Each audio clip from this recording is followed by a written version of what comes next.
Okey, Assalamualaikum warahmatullahi wabarakatuh.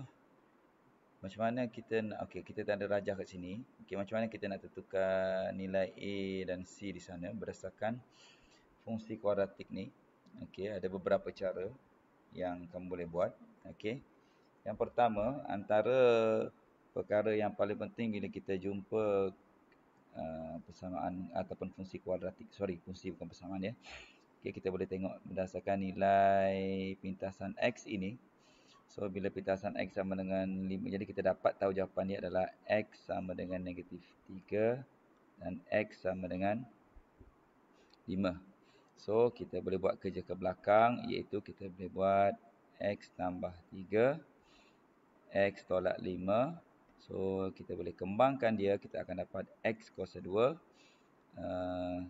tolak 5X. Okey, yang ni tolak 5X tambah 3X tambah 3X tolak 15. So, di sini kita dah boleh start membentuk kita punya fungsi. Jadi, fungsi dia adalah X kuasa 2. Yang ini naik ke atas lah kan. Tolak 2 X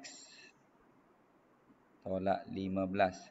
So, kalau kita tengok di sini, kita dapat tahu yang ini 15. Okey, dia matching dengan nilai yang di sini. Jadi bila dia matching, nilai A kita confirm adalah nilai 1.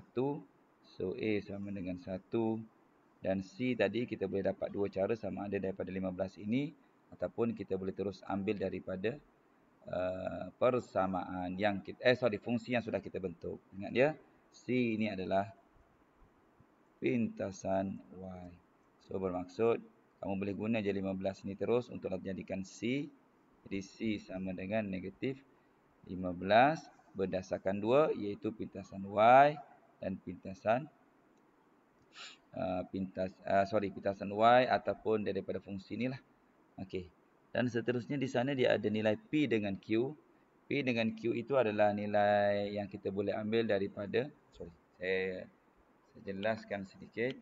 Okey. P dengan Q adalah titik minimum. Okey, macam mana kita nak tentukan nilai P dengan Q? Ada dua cara.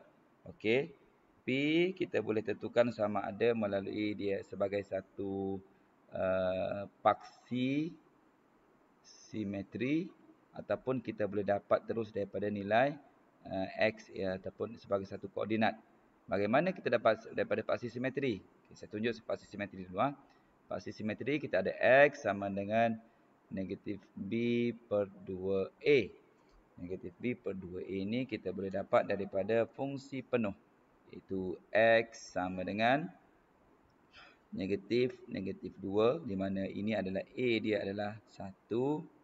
B adalah negatif 2. C adalah negatif 15.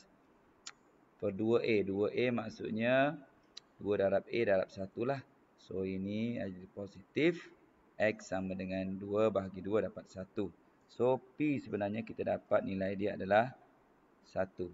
Satu lagi kaedah yang boleh gunakan untuk mencari P adalah dengan merujuk kepada pintasan X. Jadi, pintasan X ini 5, ini negatif 3. So, ini negatif 2, ini 4. Dia berada di tengah-tengah. So, ini negatif 1, ini negatif 3. So, ini kosong, negatif 2. So, ini adalah 1. Tengah-tengah dia adalah 1. So, kita dapat X sama dengan 1. So, untuk cari Q, tak lain dan tak bukan, kamu kena gunakan fungsi. Okey, kita kena untuk cari Q, kita gunakan fungsi. Di mana Q itu mewakili nilai Y ataupun nilai Fx. So, kita masukkan nilai 1 ini, 1 kuasa 2. Tambah, bukan tambah. Tolak 2 darab 1 tolak 15. So, kamu akan dapat 1 tolak 2 tolak 15. Bermaksud kamu akan dapat negatif 16.